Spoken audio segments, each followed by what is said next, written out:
लोगों के ऊपर आज अटैक कर रहा है जो पीछे आवाज आती है कि ओके, पीछे आवाज आ रही है सबको? सिर्फ पीछे वाले हाथों को हिलाओ, पूरी आवाज आ रही है आपको? क्योंकि अब छत गल गई है तो थोड़ा सा चेंज ये नेचुरल था कि होगा। अभी तो इस परमेश्वर ही है हमारा। हाँ, तारीफ करो जोर से। अपने हाथों को उठाओ, एक प्रेयर हमें करनी है अभी भी। अपने हाथों को उठाओ, अपनी आंखों को बंद करो। जो अभी दुनिया में हो रहा है, यीशु मसीह ने एक वचन कहा था कि जब तुम लड़ाइयों और लड़ाइयों की चर्चा सुनो, इजराइल फिलिस्तीनियों के साथ लड़ रहा है, चाइना ताइवान के साथ लड़ रहा है, रशिया यूक्रेन के साथ फाइट कर रहा है, कभी अमेरिका बीच में कूद पड़ता है, कभी ईरान कूद पड़ता है। ये सारी चीजें निशानी हैं। वचन में लिखा हुआ है कि जब तुम लड़ाइयों और लड़ाइयों की चर्चा सुनो तो जान लेना मेरा आना निकट होगा। अपने हाथों को उठाओ और याद रखो उन भविष्यवाणियों को जो बहुत साल पहले आपको दी गई थी कि बड़े बड़े देशों की करेंसियां फेल हो जाएंगी जब युद्ध अपनी एक्सट्रीम प्लेस पे होगा। अपने हाथों को उठाओ, प्रार्थना करेंगे अपने देश के लिए। आप जहां पर भी हैं ऑनलाइन, अपने देश के लिए आप प्रार्थना करेंगे, जिस भी देश के आप वासी हैं। अपने हाथों को उठा के अपने देश को हम ब्लेस करेंगे, अपने देश के झंडे को उठाएंगे। खुदा बाप हमारे देश को आशीषित कर। जो जो लोग जिन देशों से मुझे देख रहे हैं तेरे वचन को सुनने के लिए, तेरे नाम को जानने के लिए, उन देशों को भी तू आशीषित कर। उनकी इकोनॉमी को तू गिरने ना दे, उन्हें ब्लेस कर खुदाबंद। तेरे लोगों के कारण अपने देश के लिए हम प्रार्थना करते, प्रधानमंत्री मोदी जी के लिए प्रार्थना करते खुदाबंद, तेरी बुद्धि तेरी ताकत उनमें आए। बाकी मंत्रियों के लिए प्रार्थना करते खुदाबंद, सेवा करने का बोझ उनमें आए। उनकी सुरक्षा के लिए प्रार्थना करते, हर एक बुरे एलिमेंट से। हम प्रार्थना करते सब देशों के लिए जो देख रहे हैं इस समय खुदाबंद, उन देशों की इकोनॉमीज को ब्लेस होने के लिए खुदाबंद। हम पंजाब के लिए प्रार्थना करते मेरे पिता, पीस के लिए, शांति के लिए, यूनिटी के लिए। पंजाब के सीएम के लिए खुदाबंद, भगवंत मान जी के लिए प्रार्थना करते खुदाबंद, तेरा पवित्र आत्मा उन्हें छुए, उनकी सेहत को छुए। हम हर एक व्यक्ति खुदाबंद जो पॉलिटिकल लाइन में हैं, तेरे वचन में लिखा है कि उनके लिए प्रार्थना करना जरूरी है ताकि वो सही डिसीजन लें और तुम भक्ति और चैन और विश्राम के साथ जीवन बिताओ। पिता हम प्रार्थना करते तेरा बोझ हर एक जन के ऊपर आए जो इस सेवा में है। तेरी बुद्धि का आत्मा उन्हें छुए खुदाबंद। हर तरह की शैतान की शक्ति, बेसमय मौत से उन्हें बचा के रख। प्रभु यीशु मसीह के सामर्थी नाम में हम मांगते हैं। अपने हाथों को उठाएंगे क्योंकि हर एक अच्छा मसीही एक अच्छा सिटीजन होगा, ये निशानी होगी। तो रोज जब आप प्रार्थना करने के लिए बैठते हैं, अपने देश के लिए प्रार्थना करना ना छोड़ें। अपने देश के अगुओं के लिए, जो पॉलिटिकल अगुए हैं, अपने स्टेट के लिए प्रार्थना करना ना छोड़ें। जब आप प्रार्थना करते हैं, परमेश्वर का आत्मा इंटरवीन करता है, वो दखल देता है। प्रार्थना आपका एकमात्र हथियार है और ये सबसे बड़ा हथियार है। बाइबल कहती है राजाओं का मन नालियों के समान परमेश्वर के हाथों में रहता है, जिसे वो चाहता उसे फेर देता है। लेकिन उसे कोई प्रार्थना करने वाला जन चाहिए उनके मनों को चेंज करने के लिए। अपने हाथों को उठाकर हम प्रार्थना करेंगे खुदाबंद। जितनी स्टेट्स हैं, छत्तीसगढ़ है खुदाबंद, यूपी है, बिहार, झारखंड, सभी स्टेट्स के लिए जहाँ तेरे नाम के कारण तेरे लोगों को परसिक्यूशन सहना पड़ता है, तो वचन कहता है आनंद मनाओ। जब मेरे नाम के कारण लोग तुमसे बैर करें, तुमको तुम्हारे बारे में बुरी बातें बोले, तुमसे बैर करके तुम्हारा नाम काट दे, तुम्हारे बारे में बुरी बुरी बातें झूठ फैलाएं, तो तुम आनंदित होना, क्योंकि स्वर्ग में तुम्हारे लिए बड़ा फल है। क्योंकि तुमसे पहले जो सच्चे भविष्यद्वक्ता थे उनको भी इसी रीति से इन्होंने सताया था। खुदाबंद हम तेरे नाम का धन्यवाद करते हैं।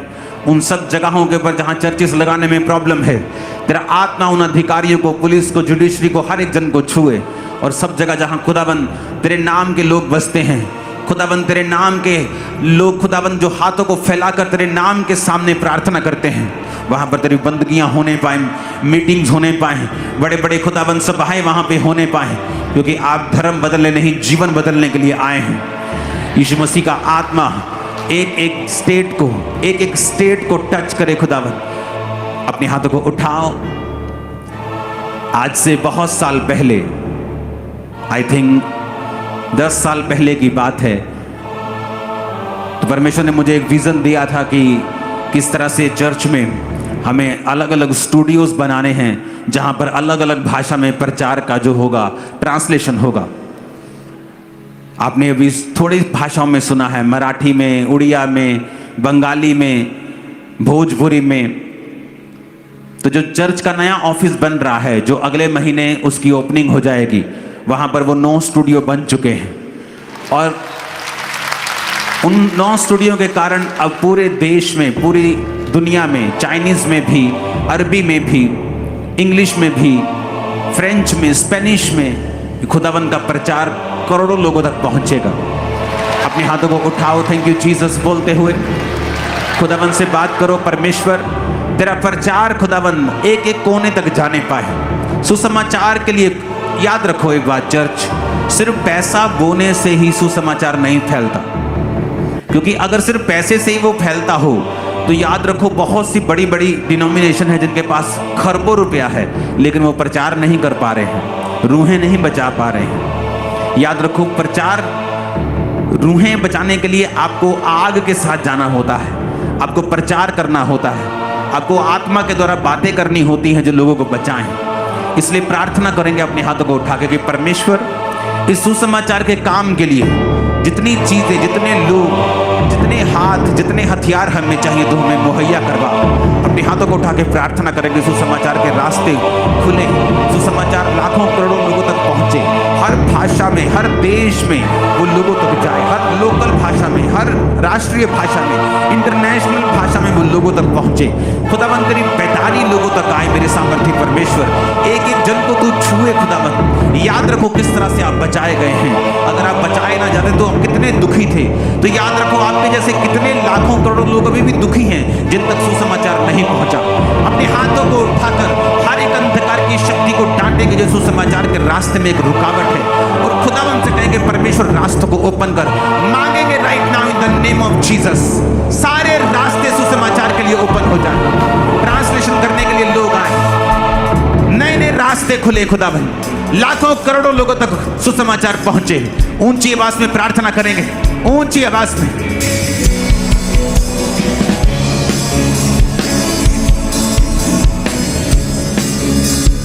सब रास्ते ओपन हो, दरवाजे खुले यीशु मसीह के नाम में सुसमाचार के लिए।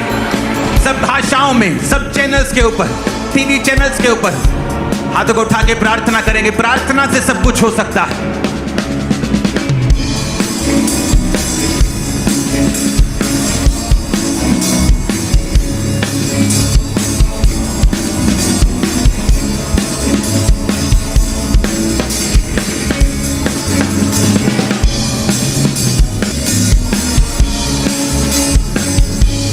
प्रभु यीशु मसीह के सामर्थ्य नाम में हम मांगते हैं, आमीन। ऊंचाई आशीष हमारी, मैंने कहा आमीन, ऊंचाई आशीष हमारी है। चर्च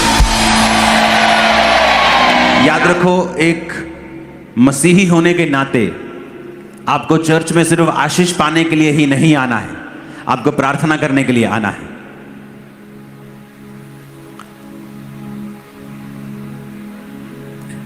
कितनों ने मराठी में प्रचार सुना है जो इंटरनेट पे डाला है? थोड़े लोगों ने सुना है।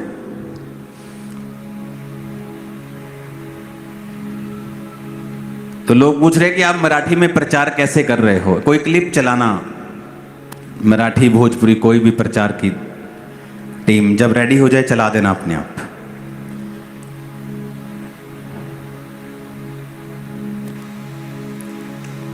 हट जाओ सामने से कैमरामैन, बैठ जाओ नीचे, कनेक्शन नहीं बनता लोगों के साथ मेरा। हालेलुया। जो ट्रांसलेशन अभी शुरू हुई है उसे मैंने टीम को बोला है कि वो 26-26 मिनट की करे, क्योंकि आपने अभी सिर्फ YouTube के ऊपर वो प्रचार सुना है, मराठी, बंगाली, भोजपुरी, लेकिन हमारा मकसद YouTube नहीं है। हमारा मकसद है लोकल चैनल्स के ऊपर जाना, जहां से लाखों लोग, करोड़ों लोग सुनेंगे। YouTube पे इन चैनल्स को लाखों लोग सुनेंगे, लेकिन उन चैनल्स के ऊपर जहां लोग बैठे हैं, लोकल लोग बैठे हैं, वो करोड़ों लोग वहां पे सुनेंगे। तो ये एक सॉफ्टवेयर से सारा कुछ हो रहा है, मेरी आवाज नहीं है, वो ट्रांसलेशन करता है कोई सॉफ्टवेयर, मेरी आवाज की कॉपी करके उसको सेट कर देता है। तो अभी लोग चाहिए जो सब भाषाओं में डब कर सकें, भोजपुरी, बंगाली, उड़िया, मराठी, आई थिंक ये लोग हमारे पास हैं। मलयालम नहीं है हमारे पास, कन्नड़ नहीं है, तमिल, तेलुगु। अब ये लोग चाहिए जो आए, क्योंकि बाइबल कॉलेज जो बनाया है उसके बनाने का मकसद ये है कि उसे पूरा एसी बनाया है, नया बाइबल कॉलेज की जो बिल्डिंग है, 500 लोग वहां रह सकते हैं, तो उन लोगों के रहने की व्यवस्था भी वहां पे होगी। तो वो लोग आएंगे, स्टूडियो बन चुका है, अगले महीने या दिसंबर में उसकी ओपनिंग हो जाएगी। सारा जो अंदर का ऑफिस है, पूरे ऑफिस की ओपनिंग हो जाएगी, स्टूडियोज की ओपनिंग हो जाएगी, टीवी स्टूडियो की ओपनिंग हो जाएगी, सभी तरह की चीज़ों की ओपनिंग हो जाएगी। तो वो वहाँ पर जाकर डब करेंगे, बाइबल कॉलेज में वो रहेंगे आराम से। तो सब चीज़ों की व्यवस्था जो है वो की जा रही है, सुनेंगे अगर रेडी है तो। मी तुमच्या जीवनावर भविष्यवाणी करतात, तर तुम्ही सुवार्ता घेऊन जाल, तर तुमचं आयुष्यात असं काही होणार आहे हे अजूनपर्यंत कधीच झालं नाही। येशू ख्रिस्ताच्या नावात तुमच्या हातात जी सुवार्ता पत्रिका आहे, जर आपण आता प्रेरित पावलाच्या काळात जाऊ, तरी पत्रिका छापणे देखील शक्य नव्हते। त्या काळात लोक हाताने छापायचे। त्या काळात जर कोणाला 10,000 पत्रिका छापायच्या असतील तर लोक बसून हाताने लिहायचे। तर तेव्हा सगळं कठीण होतं। इंटरनेटवर कोणती सभा बघायला नव्हती। टीव्ही आणि इंटरनेट हे आत्ताच्या काळात आहे, पण हे तेव्हा काहीच नव्हतं। कोणतीही कार नव्हती, कोणतीही मशीन नव्हती व कोणतीही सुविधा नव्हती। तरी आपण हे बघतो की परमेश्वराने त्यांचा उपयोग केला आणि त्यांनी युरोप खंडात आणि पूर्ण जगात परमेश्वराचे कार्य केले। आज या काळात सगळं काही सोपं आहे। जर मला 1,00,000 सुवार्ता पत्रिका छापायची असेल तर मी ती एका रात्रीत छापतो आणि तुम्हा लोकांना देतो। ये आज मुंबई वाले खुश हो रहे होंगे, मराठी में एक बंगाली वाला दिखाना, भोजपुरी वाला दिखाना, कोई भी दिखाओ इनमें से। मैं आपको दिखा रहा हूं कि अगर शैतान चीजों को यूज कर सकता है तो उसके लोग ज्यादा कर सकते हैं। सुनो, টিভি দেখুন, তিনি জানেন যদি প্রার্থনায় বসেন তবে অভিষিক্ত হবেন। যদি সে প্রতিদিন অভিষেকের সাথে বসে তবে অভিষেক তার ভিতরে চলে আসবে, অভিষেকের আশীর্বাদ আসবে। শয়তান অভিষেককে ঘৃণা করে, সে এমন গির্জাকে ঘৃণা করে না যেখানে অভিষেক নেই, যেখানে ঠান্ডা আরাধনা হয়, সেখানে 2 থেকে 10 মিনিট বাক্য প্রচার হয়, পাস্টার হাত মিলিয়ে বিদায় দিয়ে उड़िया भाषा थी, সে ঘৃণा করে না। एक और चलाएंगे, भोजपुरी चलाओ जरा, अपने भोजपुरी वाले लोग बैठे हैं यहाँ।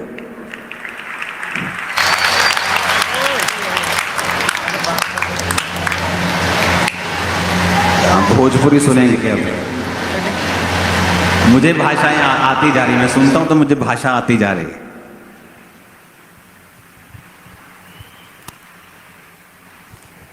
जब तैयार हो जाए अपने आप चला दो उसको।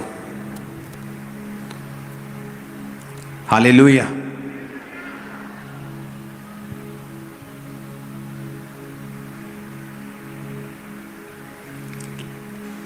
भोजपुरी और एक और है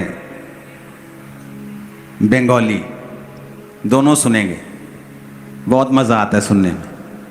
मेरे बच्चे सुनते रहते हैं घर पे लगा के।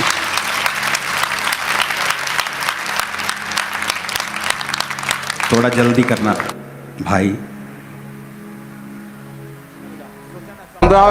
ज्ञान है से ज्ञान वितरण कारण है। आज जो मानक टीबी हुए तांकर मृत्यु हुए नहीं, जदि एक शारीरिक ज्ञान वितरण कारण हो पारे, तेणु भाव जो आत्मिक ज्ञान अच्छी से केते बड़ वितरण कारण हो। क्या हुआ? सुनाओ सुनाओ।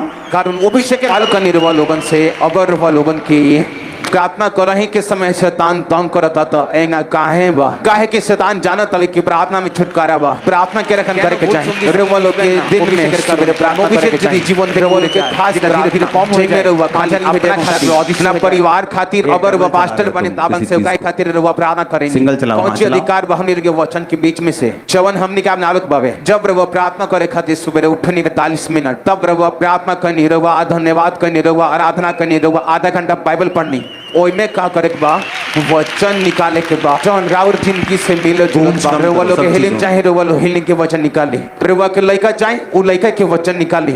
हर एक चीज खातिर बाइबल में परमेश्वर के वायदा बा वचन बा रवा 1 घंटा 3 बार प्रार्थना करी रोज। अगर बस सुन तनी और मान तनी जिंदगी सेम ना रही उत्तर आई शैतान से मुक्ति हुई हर तरह से रवा ऊंचा जाए आमीन खरखरा के चाहिए। हालेलुया। थोड़ा जब पूरा शेड पड़ गया तो मैं दिमाग रखना है कि गूंज ज़्यादा है तो अपना चीज़ें कम करो। कितने सुन रहे हैं इन चीज़ों को? तो अभी हमने ये 4-5 भाषाएं शुरू की हैं। तो मैंने टीम को बताया कि 26-26 मिनट के उसे मैंने प्लान सारा दिया है कि फ्यूचर में हम किस तरह से इसको आगे लेके जाएंगे, किस तरह से इसको हम रखेंगे। तो ये परमेश्वर का नेक्स्ट प्लान है कि हर एक भाषा तक पहुँचना। इसलिए मैं पिछले दिनों में आप इमेजिन नहीं कर सकते इन चीज़ों पे कितना खर्चा होता है। 25-25, 30-30 लाख के कंप्यूटर ऐड करने पड़ते हैं 2-2 दिन में, 3-3 दिन में।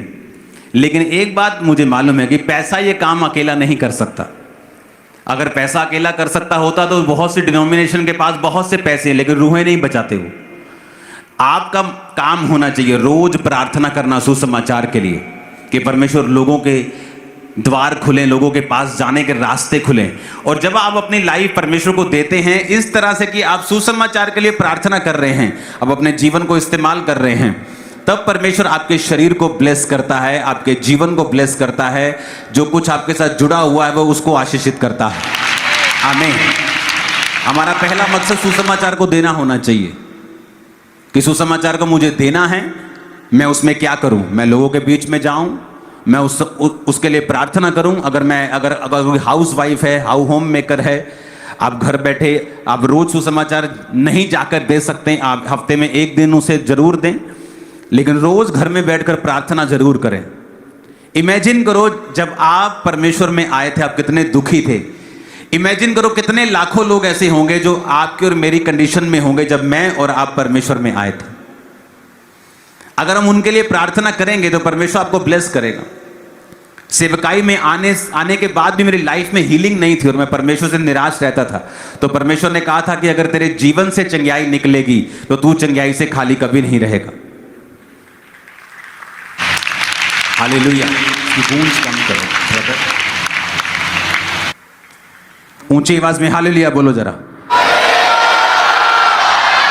ऊंची आवाज में हालेलुया बोलो। अपने हाथों को उठाओ, बोलो जो कुछ आज मैं सुनूंगा मैं फलों को लेके आऊंगा। ऊंची आवाज में बात करो परमेश्वर के साथ।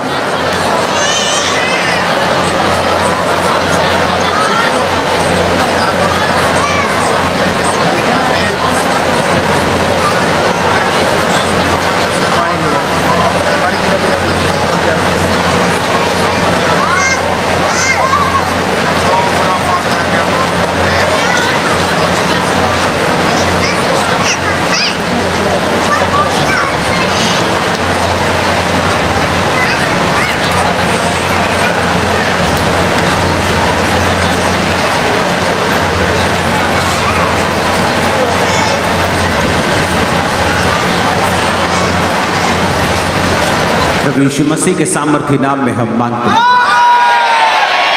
अब जब हम नेहम्याह की पुस्तक को पढ़ते हैं तो उसमें लिखा, हकल्या के पुत्र नेहम्याह के वचन, 20वें वर्ष के किसलेव नामक महीने में जब मैं शूशन नामक राजगढ़ में रहता था, तब हनानी नामक मेरा एक भाई और यहूदा से आए हुए कई पुरुष आए। तब मैंने उनसे बचे हुए यहूदियों के विषय में जो बंधुआई से छूट गए थे और यरूशलेम के विषय में पूछा। उन्होंने मुझसे कहा, जो बचे हुए लोग बंधुआई से छूटकर उस प्रांत में रहते हैं वे बड़ी दुर्दशा में पड़े हैं और उसकी निंदा होती है, क्योंकि यरूशलेम की शहरपनाह टूटी हुई है और उसके फाटक जले हुए हैं। ऊंची आवाज में हालेलुया बोलो। फिर से बोलो हालेलुया ऊंची आवाज में। अब एक आपको टेस्टिमनी मैं देता हूं। आज से कुछ साल पहले मैं एक्सरसाइज करता हूं रोज, तो मैं एक्सरसाइज कर रहा था और मैंने नोटिस किया कि बॉडी में एक मसल जो है वो स्टिफ है, थोड़ा एक मसल स्टिफ है। जब आप स्ट्रेचिंग करते हैं तो आपको मसल मालूम होते हैं कि वो स्टिफ है। तो मैं ज़्यादा जिम जाता था, मैंने स्ट्रेचिंग पे कम ध्यान दिया, तो मैंने उसे छोड़ दिया ऐसे ही। 4-5 साल में मेरा ट्रेनर चेंज हो गया और मेरे नए ट्रेनर ने कहा आज हम स्ट्रेचिंग करेंगे। 5 साल बाद जब मैंने फिर वही मसल की स्ट्रेचिंग की तो वो अभी भी स्टिफ था। मैंने सोचा मेरा मसल है, मेरी बॉडी में कोई प्रॉब्लम नहीं है। 5 साल बाद भी जब मैं ये मसल को दोबारा स्ट्रेच कर रहा हूं तो ये स्टिफ है,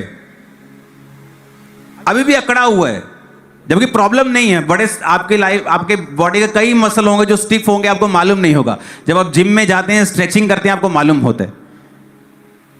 तो परमेश्वर का आत्मा मुझे उस बारे में समझाने लगा कि देख, जब तूने उसका कुछ नहीं किया, 5 साल बाद भी वो स्टिफ का स्टिफ ही रहा, अकड़े का अकड़ा ही रहा। और आप इमेजिन करो, मैंने जब स्ट्रेचिंग शुरू की, नई स्ट्रेचिंग थी, 2 दिन स्ट्रेचिंग की, तीसरे दिन वो मसल बिल्कुल ठीक था। 5 साल वो वैसे ही रहा और मुझे मालूम नहीं था। मैंने एक बार किया तो वो स्टिफ था, मैंने इग्नोर कर दिया क्योंकि मेरा ध्यान मसल बनाने पे था। लेकिन जब ट्रेनर चेंज हुआ, 5 साल बाद एक नई एक्सरसाइज की, जब स्ट्रेचिंग करने लगे एक्सरसाइज से पहले, तो वो मसल स्टिफ निकला। तो मुझे ध्यान में आया कि वाकई ही इस दुनिया में अपने आप कुछ भी ठीक नहीं होता है, उसे करना पड़ता है। कई बार आप सोचते हैं कि ये हो जाएगा, अपने आप हो जाएगा। टाइम कुछ भी हील नहीं करता है।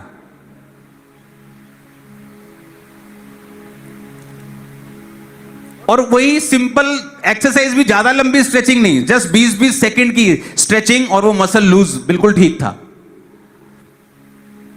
परमेश्वर ने कहा पतरस मुझे पानी के अंदर ले जा अपनी नाव से, मुझे ना अंदर से वचन सुनाना था कि लोग मुझ पे गिरे ना, क्योंकि लोग कोई हीलिंग के लिए प्रभु पे गिर रहा था, कोई बात करना चाहता था, कोई दुखड़ा सुनाना चाहता था। तो परमेश्वर अंदर जाके वचन सुनाते और पतरस को बोलते अब मछलियां पकड़ने के लिए अपना जाल डाल। तो पतरस कहता प्रभु नहीं, मेरे पास सारी रात मैंने मेहनत की, मैंने कुछ हासिल नहीं किया, मैं मछुआरा हूं, मुझे पता मछलियां नहीं आएंगी। लेकिन बाइबल कहते जब परमेश्वर के कहने पे जाल डाला गया तो इतनी मछलियां आई, नाव डूबने लगी। दोस्तों की नाव को बुलाया, उनकी नाव भर के डूबने लगी। पतरस हैरान हो गया, क्यों? क्योंकि उसकी जो नाव थी परमेश्वर ने उसे इस्तेमाल किया। आज बहुत से लोग ब्लेस नहीं हैं, मेहनत करते हैं, ये नहीं कि मेहनत नहीं करते, ये नहीं कि एफर्ट नहीं लगाते, जेन्युइन नहीं, पूरी जेन्युइनिटी के साथ मेहनत करते हैं, लेकिन कुछ भी हासिल नहीं। क्यों? क्योंकि उनकी नावें जो हैं वो परमेश्वर के कामों के लिए इस्तेमाल नहीं हो रही। एक समय है परमेश्वर आपको अलाउ करता है, आप कम काम करते हैं, वो अलाउ करता है, वो धीरज रखता है, पेशेंस रखता है। लेकिन एक समय आता है जब परमेश्वर कहता है बस, नो मोर पेशेंस, अब नहीं, अब तुम्हारा टाइम पूरा हो चुका है, मैं चाहता हूं तुम मुझे फल दे। जिस काम के लिए इस पेड़ को लगाया गया था वो पेड़ फल अब मुझे चाहिए। इसलिए प्रभु यीशु मसीह रास्ते में जा रहे थे तो एक पेड़ नजर आया अंजीरों का, और जब परमेश्वर ने दूर से देखा कि पत्ते नजर आ रहे हैं तो परमेश्वर पास में गए तो फल नहीं था, क्योंकि वचन कहता है कि फल का समय नहीं था। तो परमेश्वर ने कहा अब से तेरा फल कोई ना खाए। और अगली सुबह जब अपने चेलों के साथ प्रभु वापिस आ रहे थे तो चेलों ने कहा प्रभु देख, वो पेड़ जिसको तूने श्राप दिया है वो सूख गया जड़ तक। अगर फल का समय नहीं था तो परमेश्वर ने उस पेड़ को श्राप क्यों दिया? क्योंकि अंजीर के पेड़ की खासियत है कि जब उसके पत्ते निकलते हैं तो फल भी आता है। वो अंजीर का पेड़ पत्ते तो दिखा रहा था लेकिन फल नहीं दिखा रहा था। और परमेश्वर को आज भी इस चीज से नफरत है। जब हम हालेलुया बोलते हैं, जब हम अपने आप को क्रिश्चियन बोलते हैं, गले में क्रॉस लटकाते हैं, हम बोलते हैं हम मसीही हैं, हम चर्च में जाते हैं, लेकिन फल नहीं है, पत्ते हैं, सब काम है, क्रिश्चियन नाम, क्रिश्चियन सब चीजें हैं, लेकिन फल नहीं है। परमेश्वर कहता माली को ये 3 साल से पेड़ लगाया, फल नहीं देता, इसको काट दे। माली कहता प्रभु 1 साल और दे दे, इसकी गोटी करूंगा, खाद डालूंगा, फला तो फला, नहीं तो काट कर दूसरा लगा देंगे। आज कितने लोग हैं जिनके नावों से, जिनकी जिंदगियों से सुसमाचार प्रचार होता है? बहुत कम। जिनकी लाइफ में वो सचमुच अपने जीवन को, अपने शरीर को, अपने बिजनेस को एक नाव की तरह परमेश्वर को देते कि प्रभु इस पर से तू प्रचार कर, बहुत कम। आप में से बहुत से लोग आज घर चले जाएंगे और यीशु मसीह के बारे में नहीं बताएंगे अपने लोगों को। कभी कभी बताएंगे जब 3, 4, 5 दिन बाद किसी रिश्तेदार पर फोन पे बात होगी।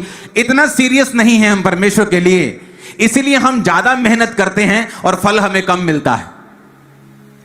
हालांकि पतरस मछुआरा था, यीशु मसीह तो तरखान थे, वो तो लकड़ी का काम करते थे, बिल्डिंग बनाने का लकड़ी का काम इकट्ठा था उनका।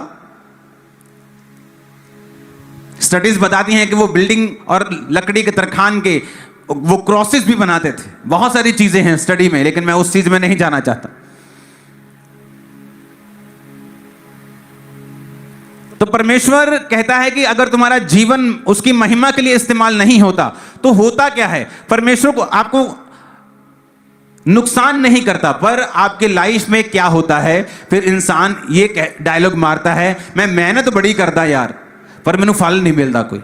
मैं बड़ी मेहनत करता हूं लेकिन मेरे जीवन में फल नहीं। मैं बिजनेस सारा दिन दुकान पे बैठता हूं लेकिन मेरे जीवन में फल नहीं। क्यों फल नहीं? क्योंकि आपका जीवन, आपकी नाव जो है वो परमेश्वर के कामों के लिए समर्पित नहीं है। या जीवन में पाप होते हैं, गलत संगति होती है, गलत चीजें होती हैं, गलत चीजों को देखना होता है।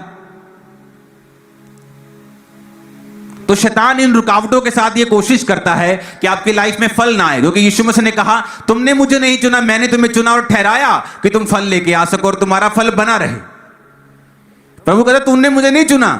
तू नहीं कहता कि मैं प्रभु नु चुन लिया, मैं प्रभु नु मान लिया, मैं क्रिश्चियन बन गया। परमेश्वर कहता तुमने मुझे नहीं चुना, मैंने तुझे चुना है और ठहराया कि तू फल लाए। यानी तुझे चुनने का जो पहला मकसद है वो ये है कि तेरा फल आना चाहिए, तू बहुत सा फल लाए। वो फल क्या है? तू सुसमाचार प्रचार करे। और फल क्या है? तेरे जीवन में चंगियाई हो, तेरे जीवन में बरकत भी हो, वो भी एक फल का हिस्सा है। हालेलुया।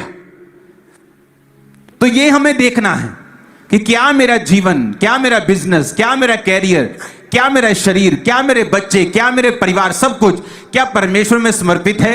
क्या हम परमेश्वर के कामों को कर रहे हैं? क्या हम सुसमाचार को फैला रहे हैं कि नहीं? हालेलुया। अब यहां पर नेहम्याह क्या कहता है?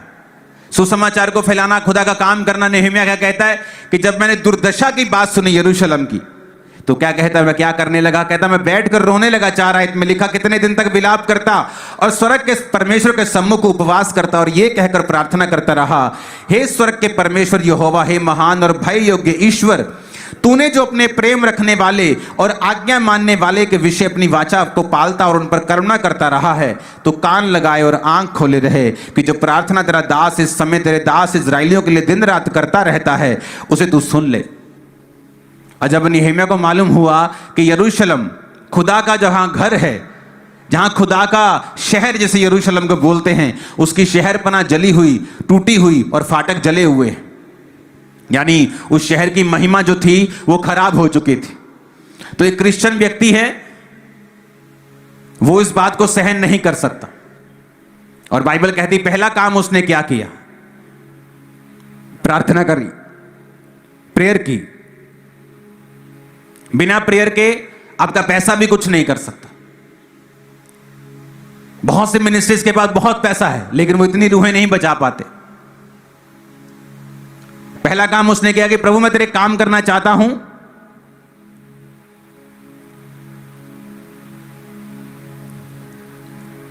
आपकी लाइफ की जब महिमा, उस शहर की महिमा किससे होती है? 4 दीवारी से।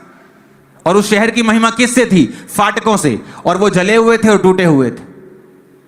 एक व्यक्ति की महिमा क्या है? एक बूढ़े की महिमा क्या है? उसके बच्चे। बाइबल कहती है कि बच्चे जो हैं वो बूढ़ों की महिमा है। और एक बूढ़ा है, बच्चों को जवान हो चुके हैं 27, 28, 25 साल, बूढ़े को अब संभालना है, लेकिन वो बूढ़ा क्योंकि बच्चा नशे करता है, बच्चे को संभाल रहा है। ये क्या है? उस शहर की महिमा नाश हो गई है। माँ बाप बुजुर्ग हो गए, बीमार होते हैं, बच्चों को संभालना है। लेकिन इधर क्या हो रहा है? माँ बाप बुजुर्ग हैं, बच्चे बीमार हो रहे हैं और वो उन्हें लेकर हॉस्पिटल्स के बाद हॉस्पिटल, ये क्या है? शैतान ने महिमा खराब कर दी, परिवार में महिमा खराब कर दी, लड़कियों को बिगाड़ दिया, लड़कों को बिगाड़ दिया, पैसे को बिगाड़ दिया, नुकसान कर दिया, महिमा खराब हो गई। पत्नी अच्छी है, सुंदर है, लेकिन पति किसी और के साथ है। क्या है? उस परिवार की महिमा खराब हो चुकी। तो जब महिमा खराब होती है, पहला काम क्या करना है? प्रार्थना करने का निर्णय लेना कि परमेश्वर के सामने वो कहता, मैं उपवास करके मैं प्रार्थना करने के लिए गया और मैंने परमेश्वर के सामने हर पाप की माफी मांगी, लोगों की अपनी, और खुदा को कहा परमेश्वर दया कर।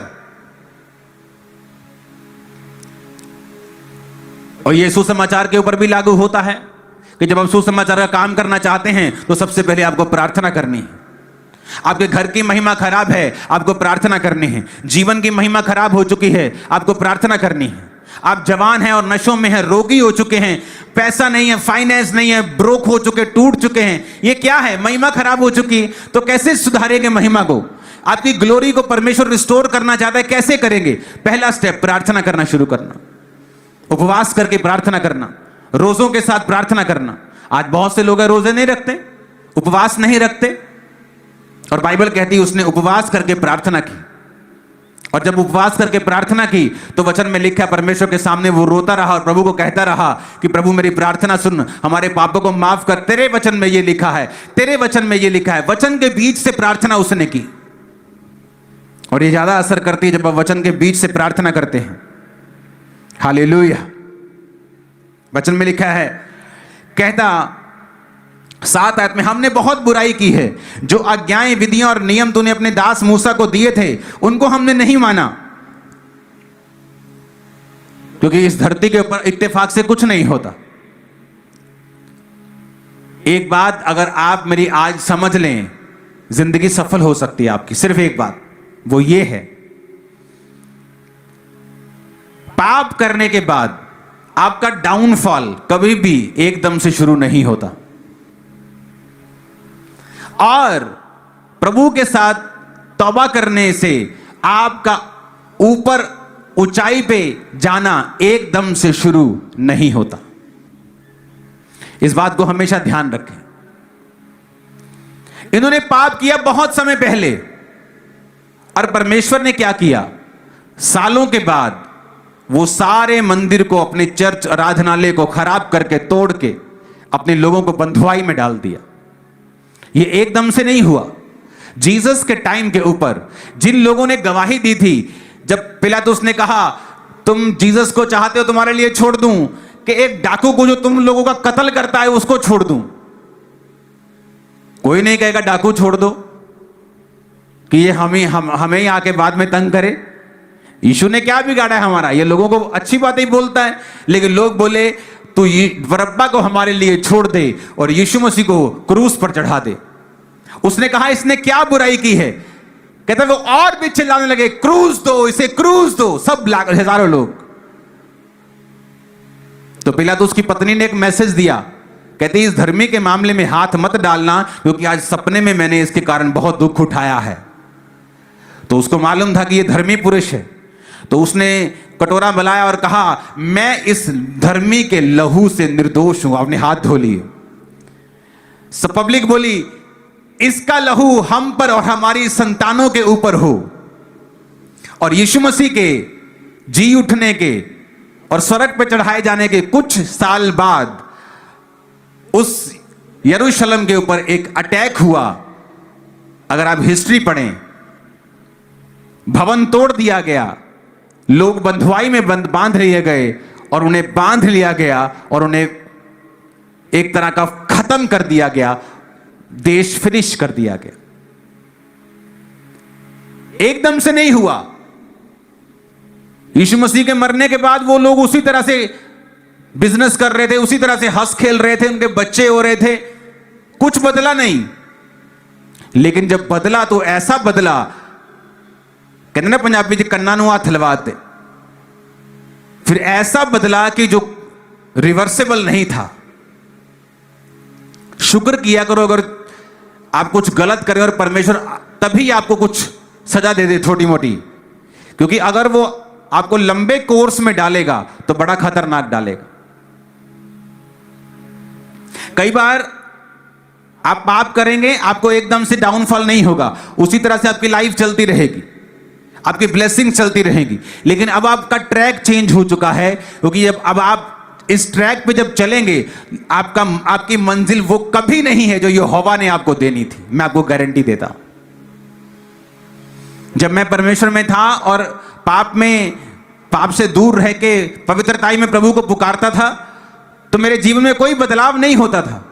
मैं आपको सच कह रहा हूं। सिर्फ आत्मिक बदलाव होते थे, शारीरिक आशीषें आती थी, लेकिन जो बदलाव मैं चाहता था बड़े वो नहीं होते थे।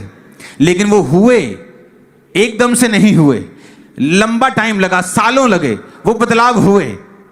तो आज जब मैं कुछ मांगता हूं और वो नहीं होता, मैं जानता हूं ये बदलाव होगा, अपने समय में होगा, परमेश्वर में होगा, क्योंकि ये होगा। वचन में लिखा है, मांगो तो दिया जाएगा, ढूंढो तो तुम पाओगे, खटखटाओ तो तुम्हारे लिए खोला जाएगा। ये होगा।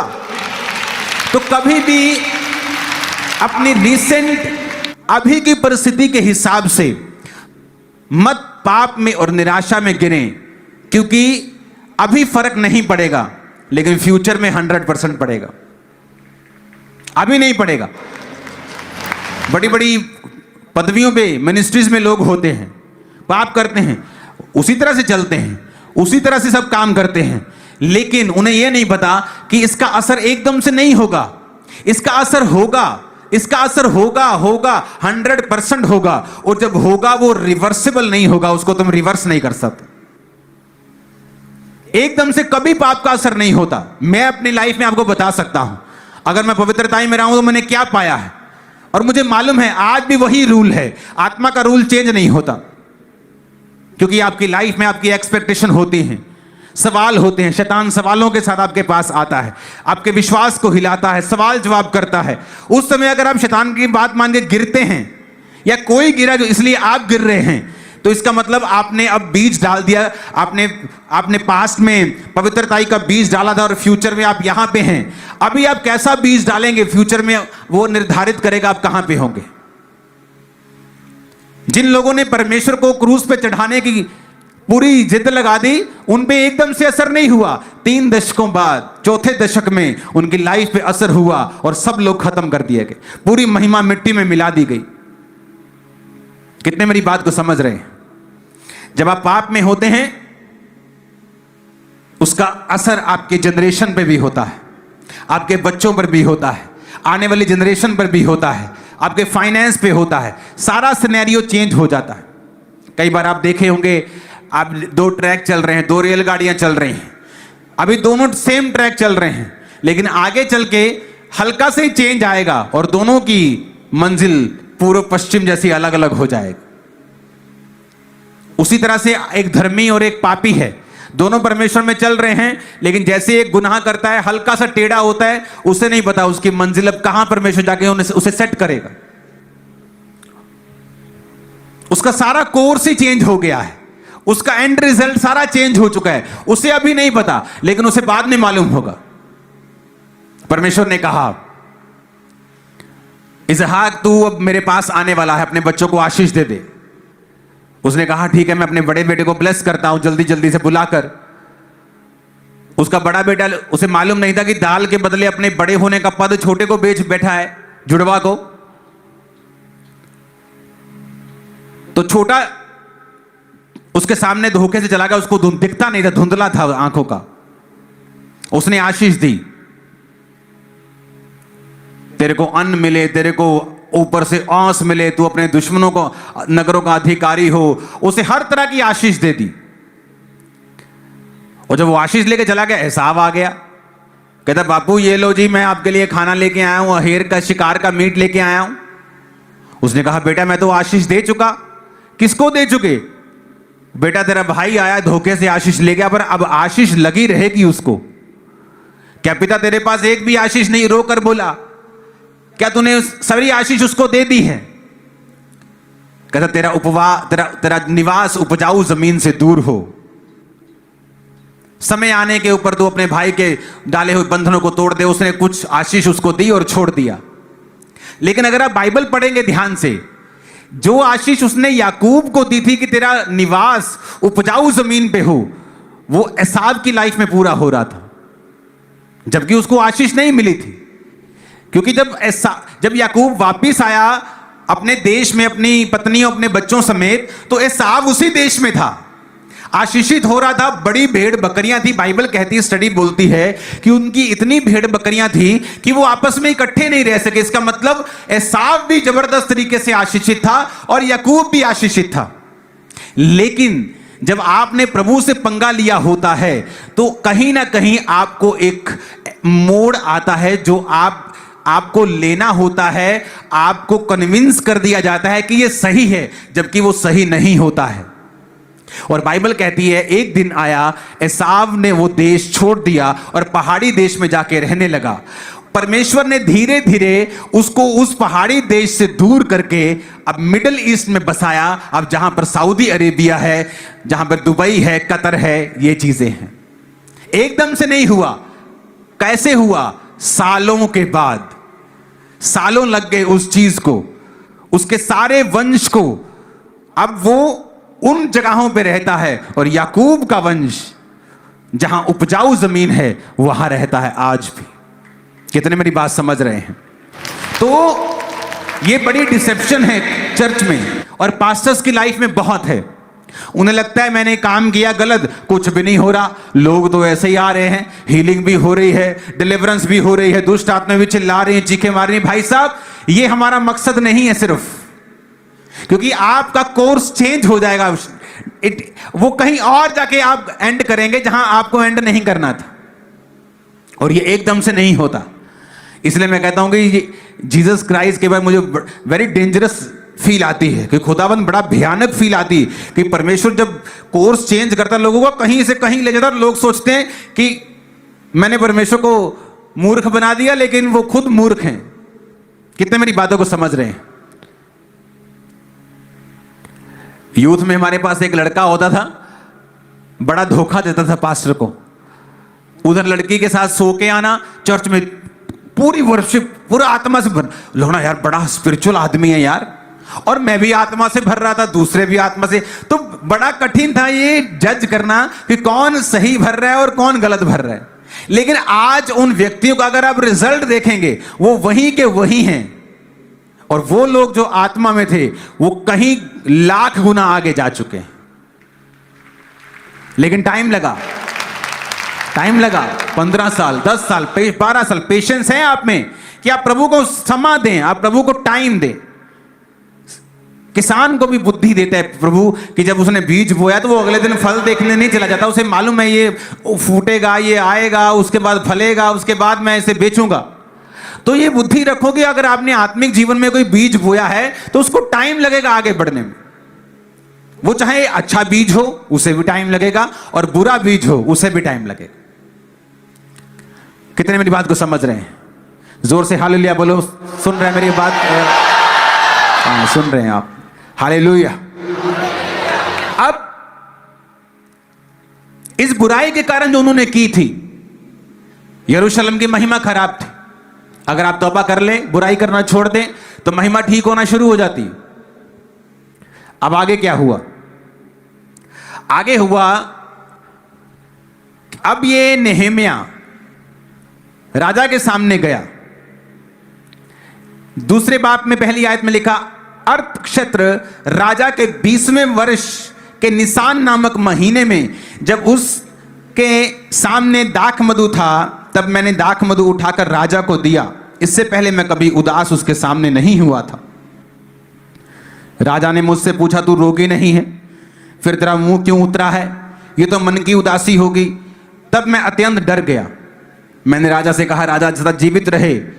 वह नगर जिसमें मेरे पुरखाओं की कब्रें हैं उजाड़ पड़ा है, फाटक जले हुए हैं, तो मेरा मुंह क्यों ना उतरे?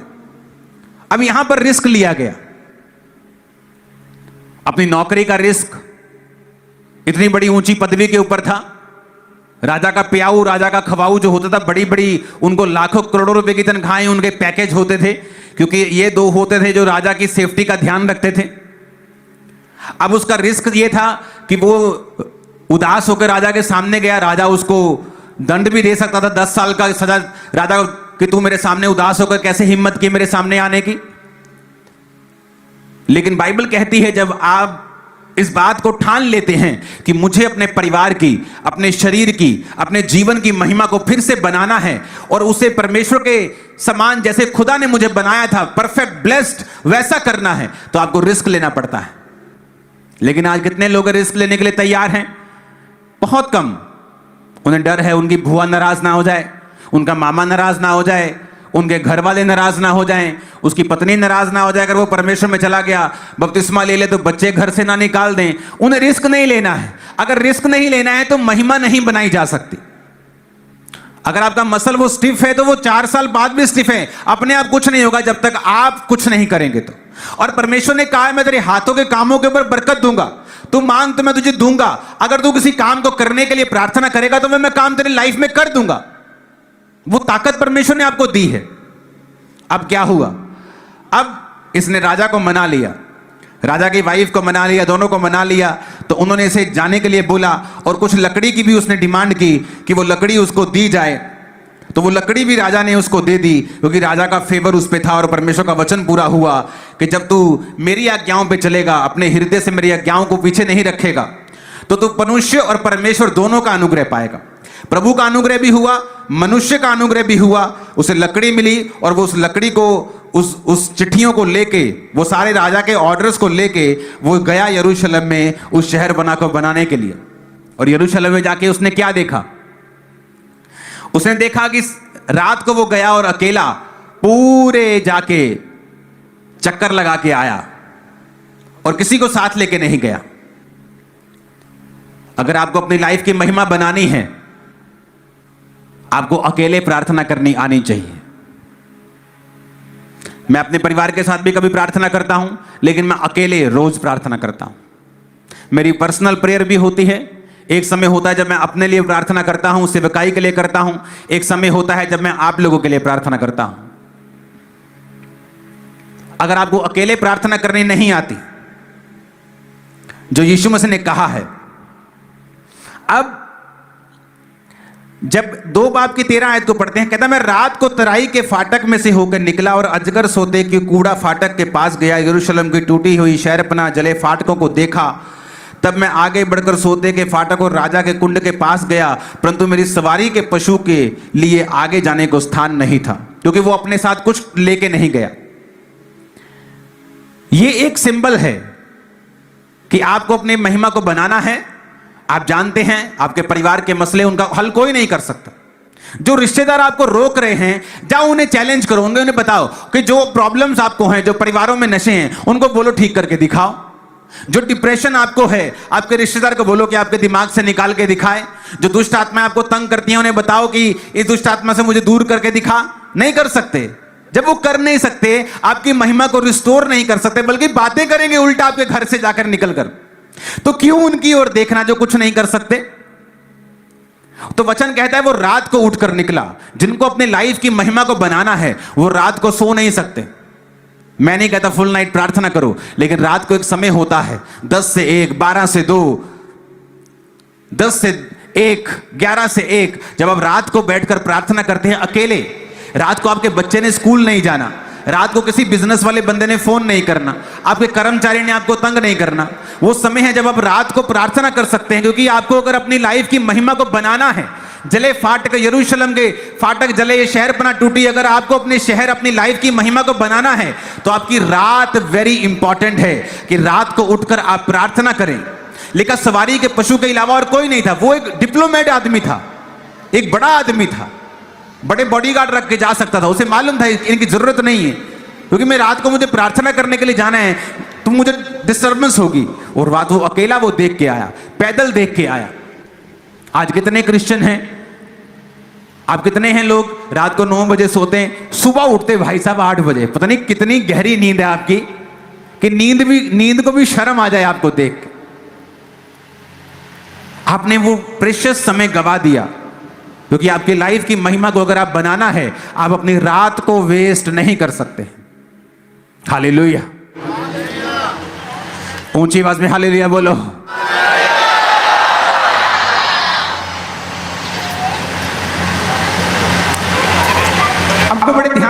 बातों को समझना होगा। अब आगे जब उसने मुरम्मत करनी शुरू की, जब उसने ड्यूटीज लगाई कि तेरे घर के आगे की दीवार तू बनाएगा, तेरे घर के आगे की दीवार तू बनाएगा, तो सारे लोग दीवार बनाने लगे। और जब दीवार बनाने लगे तो लिखा उनका विरोध हुआ। नहम्याह 4 बाब उसकी 1 आयत में लिखा, जब संबल्लत ने सुना कि यहूदी लोग शहर बना को बना रहे हैं, तब उसने बुरा माना और रिसियाकर यहूदियों को मजाक में उड़ाने लगा। वह अपने भाइयों के और शमरोन की सेना के सामने यूं कहने लगा, ये निर्बल यहूदी क्या करना चाहते हैं? क्या वे काम वे अपने बल से करेंगे? क्या वे अपना स्थान दृढ़ करेंगे? क्या वो यज्ञ करेंगे? क्या वो आज ही सब काम पूरा कर डालेंगे? क्या वे मिट्टी के ढेरों में जले हुए पत्थरों को फिर नए सिरे से बनाएंगे? लिखा वो उनका मजाक उड़ाने लगा। आपने कभी नोटिस किया, आप 40 साल से मसीह में नहीं थे, आपकी उम्र 50 साल हो गई, आप मसीह में नहीं थे। आप जैसे ही मसीह में आए, अपनी लाइफ अपने परिवार की महिमा के लिए प्रार्थना करने लगे, चर्च में जाने लगे, आपका विरोध होने लग गया। आप लाखों जगहों के ऊपर गए, आपका विरोध नहीं हुआ। आप बड़ी जगह के ऊपर गए, आपका विरोध नहीं हुआ। लेकिन जैसे ही आप चर्च में आए, आपका विरोध हुआ। मैं नशे करता था, गलत काम करता था, मेरा कोई विरोध नहीं हुआ। आके कुछ हाथ मिलाना, घूमना, कोई विरोध नहीं। सब धर्म के लोग आते थे, हम आपस में बात करते थे, मिलते थे, सब जगह कोई विरोध नहीं। लेकिन जैसे ही मसीह में आया, पाप छोड़े, प्रचार किया, लोगों ने विरोध किया। क्यों? आपको कभी समझ नहीं आई ये बात कि मसीह में आने के बाद ही आपका विरोध क्यों होता है? क्योंकि शैतान को पता है आपकी महिमा, आपकी ग्लोरी, आपके परिवार की, आपके शरीर की, वो परमेश्वर ही है जो बना सकता है, रिस्टोर कर सकता है, नया कर सकता है। तो वो क्या करता है? विरोध करता है।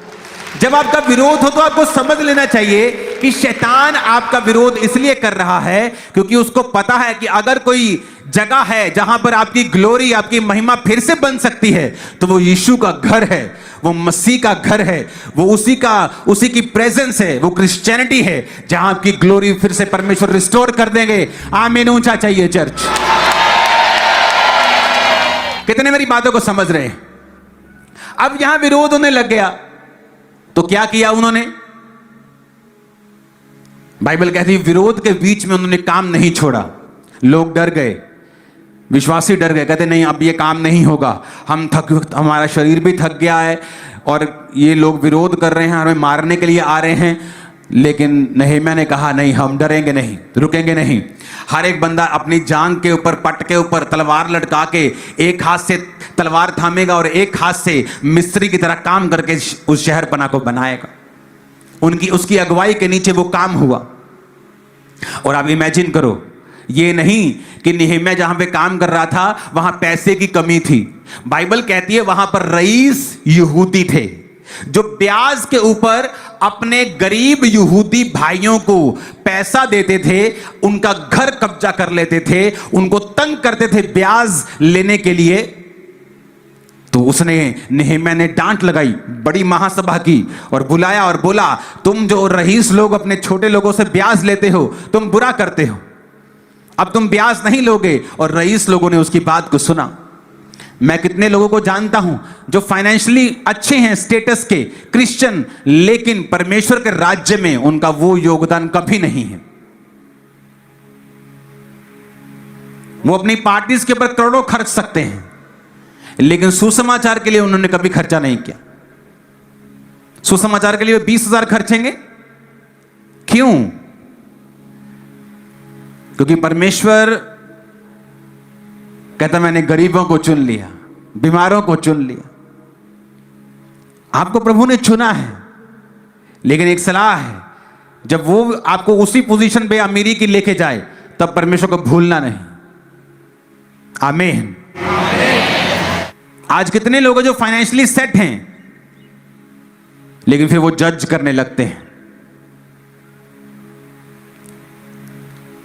अमेरिका में सुसमाचार इसलिए फैला क्योंकि बिजनेसमैन लोगों ने जज नहीं किया चर्चिस को और सपोर्ट की, और चर्चिस ने खुल के काम किया। चर्चिस को मालूम था मुझे इस टीवी पे जाना है, मुझे कोई प्रॉब्लम नहीं है पैसे की, चलो काम करते हैं। और बाइबल कहती परमेश्वर उन रईसों से नाराज हुआ। एक समय है जब परमेश्वर आपको देखता है कि अभी आप सुधरे, अभी सुधरे, लेकिन एक समय आता है फिर परमेश्वर आपको ताड़ना देता है। हालेलुया। अगर आपको अपने फैमिली के, अपनी लाइफ की महिमा को बनाना है, रात को प्रार्थना, रिस्क लेना, काम करना, पापों से मन को फिराना, सुसमाचार के लिए अपने जीवन को देना, परमेश्वर पे भरोसा रखना, पाप में ना गिरना, यह सोचते हुए कुछ भी फर्क नहीं पड़ेगा। परमेश्वर आपके संग होंगे, आपके परिवार के संग होंगे, लाइफ सेम नहीं रहेगी। यीशु मसीह के नाम में आमीन ऊंचा चाहिए। हालेलुया। नहीं, मैंने सिस्टम बनाया, वो लोगों के टाइट को लेने लगा और उसके बाद उसने परमेश्वर के भवन में गाने वाले ठहराए, उनकी तनख्वाहें उससे जाने लगी। उसको पैसे की जरूरत नहीं थी, वो एक अच्छी पदवी के ऊपर था। लेकिन जब सिस्टम बनाया गया, परमेश्वर का घर व्यवस्थित किया गया, बाइबल कहती है कि उस शहरपना को, उस फाटकों को उन्होंने बना दिया, यरूशलेम की महिमा को फिर से रिस्टोर कर दिया। जब वो खड़े रहे, डरे नहीं। 2 बार उसका विरोध हुआ। एक बार उनको ठट्ठों में उड़ाया गया, दूसरी बार उनके काम को बंद करने के लिए पूरा कोशिश की गई और उसको मारने की कोशिश की गई, लेकिन परमेश्वर उसके संग था और शैतान शर्मिंदा हुआ। जब आप प्रभु की महिमा के लिए खड़े होंगे, शैतान शर्मिंदा होगा। आज से एक बड़ी शर्मिंदगी शैतान की लाइफ में होगी, आपके परिवारों के लिए, आपके बिजनेस के लिए वो बड़ा शर्मिंदा होगा। आमीन ऊंचे वाला चाहिए चर्च, नहीं खड़कने वाला आमीन दो जरा मेरे को। Hallelujah, hallelujah. कितने इन बातों को समझ रहे हैं? आपके अपनी महिमा अपने आप नहीं होगी, बच्चा अपने आप नशे नहीं छोड़ेगा, अपने आप हीलिंग नहीं होगी। आपको डिसीजन लेना होगा, फैसला लेना होगा, बुराई से मन फिरा के रात को यूज करना होगा, परमेश्वर में चलना होगा, स्टैंड लेना होगा, रिस्क लेना होगा, काम करना होगा, बिना डर के, बिना भय के। कभी नोटिस करना, क्यों क्रिश्चियनिटी में आने पे ही तेरा विरोध हुआ? पहले नहीं हुआ। मैं सब जगहों में गया हूं, क्योंकि मेरी जो दादी थी, दादा था, वो एक बहुत बड़े पंजाब में जो डेरा है वहां जाते थे, तो मैं वहां भी जाता था। मेरे फादर जो थे वो हिंदू रीति रिवाजों में थे, मैं वहां भी जाता था। मेरे दोस्त मोस्टली सिख थे, जिस मोहल्ले में मैं पैदा हुआ हूं वहां पे 90% सिख थे, तो मैं वहां भी जाता था। लेकिन मसीह में आने में मेरा बड़ा विरोध हुआ। क्यों विरोध हुआ? क्योंकि यहां आपकी महिमा को बना दिया जाएगा।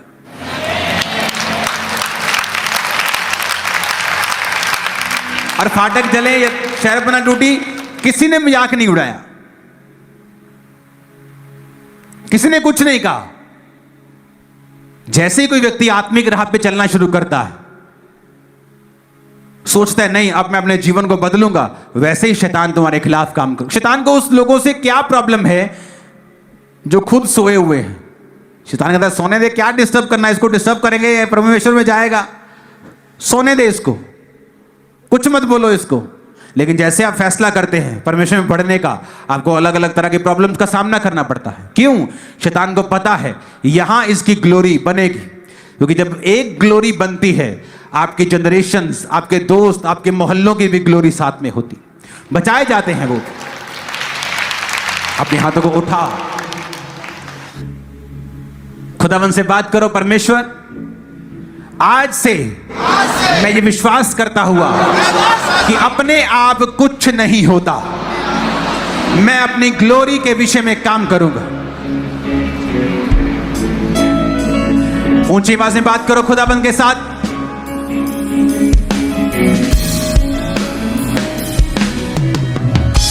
सब जन खड़े हो जाओ, रुमाल के साथ ले हैंड स्टार्ट करो लोगों का। और मेरा विश्वास है आज जब ले हैंड होगा रुमाल के साथ आप सब लोगों के ऊपर, खुदा का हाथ आपके सिर के ऊपर आएगा और आपकी रुकी हुई और खराब हुई महिमा यीशु मसीह फिर से बनाएंगे। यीशु मसीह के नाम में आमीन ऊंचा और 7 बार चाहिए।